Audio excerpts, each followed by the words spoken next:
La censure est devenue insupportable. Elle est devenue une menace à la liberté d'expression, et le pire est à venir.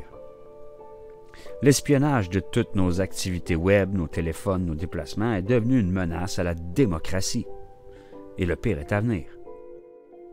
C'est pourquoi je fais cette vidéo, qui vous expliquera comment utiliser votre PC, que ce soit Windows, Mac, Linux, etc., de façon totalement anonyme. Si vous êtes la résistance, vous devez commencer à utiliser les moyens de communication comme tels. C'est encore facile, mais ça deviendra de plus en plus complexe au fur et à mesure que les dictateurs de l'info tyranniseront le web. Oubliez vos VPN, puis navigateurs privés, puis toutes les mesures avec lesquelles vous vous croyez anonyme. Vous avez besoin d'une clé USB de 2 GB minimum. 2 GB, c'est assez dans le fond. Étape numéro 1. Télécharger et installer Rufus ou un équivalent pour votre système. Téléchargez votre version préférée Linux qui supporte une session live.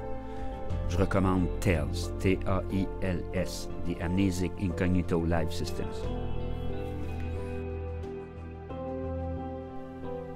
Étape 3. Lancez le programme Rufus ou l'équivalent que vous venez d'installer. Étape 4. Tout en haut, sélectionnez votre clé USB, si elle n'est pas déjà sélectionnée par défaut. Étape 5, juste en dessous, au bout de la ligne, cliquez sur Select, puis sélectionnez la version de Linux que vous venez de télécharger. Assurez-vous qu'elle est bien toute téléchargée, ça prend quand même quelques minutes. Juste en dessous, vous sélectionnez MBR sous partition. Puis au bout, BIOS ou UEFI. Étape numéro 7, cliquez Start ou Démarrer tout en bas du programme Rufus. Vous attendez quelques minutes. Maintenant, vous avez un système d'exploitation Linux sur votre clé USB. Vous pouvez vous en servir pour installer Linux ou juste pour naviguer anonymement sans l'installer. C'est ce qu'on va faire. Étape numéro 1, éteindre votre ordinateur. Idéalement avec la clé USB qui est toujours dans son port. Étape numéro 2, démarrer en BIOS. Là, il faut appuyer sur la touche peut-être F1 ou F2 pendant le démarrage au début, ou peut-être des fois c'est Escape, des fois c'est F11. Il faut voir d'après la marque de votre ordinateur quel bouton il faut peser. Il faut le tenir au démarrage. Et puis on va accéder au BIOS. Google est votre ami pour trouver le bon bouton à peser pour votre modèle à vous.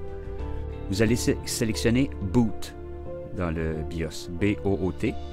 Et puis là, vous allez voir probablement des options de boot. Vous allez choisir votre clé USB pour la mettre tout en haut comme première option.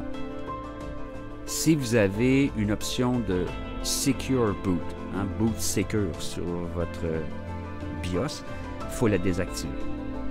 Étape numéro 4, il faut aller dans Exit dans votre BIOS, sélectionner Save and Exit, enregistrer et sortir.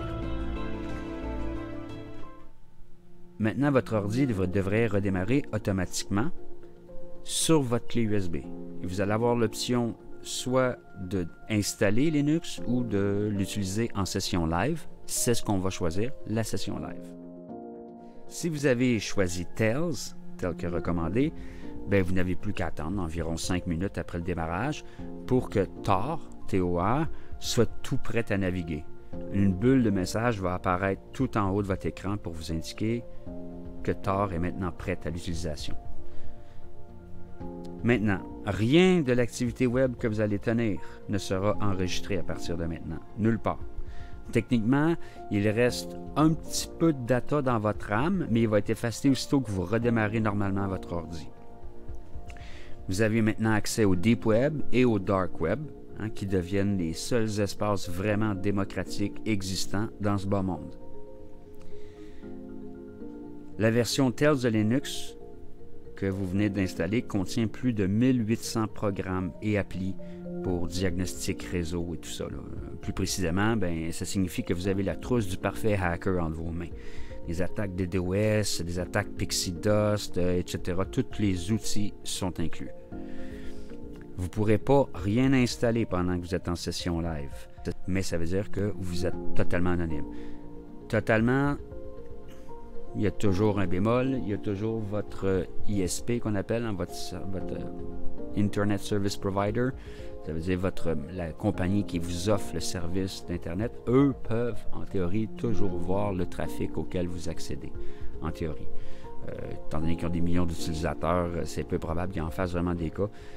On est vraiment donc jamais totalement anonyme, mais c'est le plus anonyme qu'on peut être là, assez facilement. C'est accessible pour tout le monde. Les programmes dont je viens de vous parler sont gratuits. Servez-vous-en. Gloire à la résistance.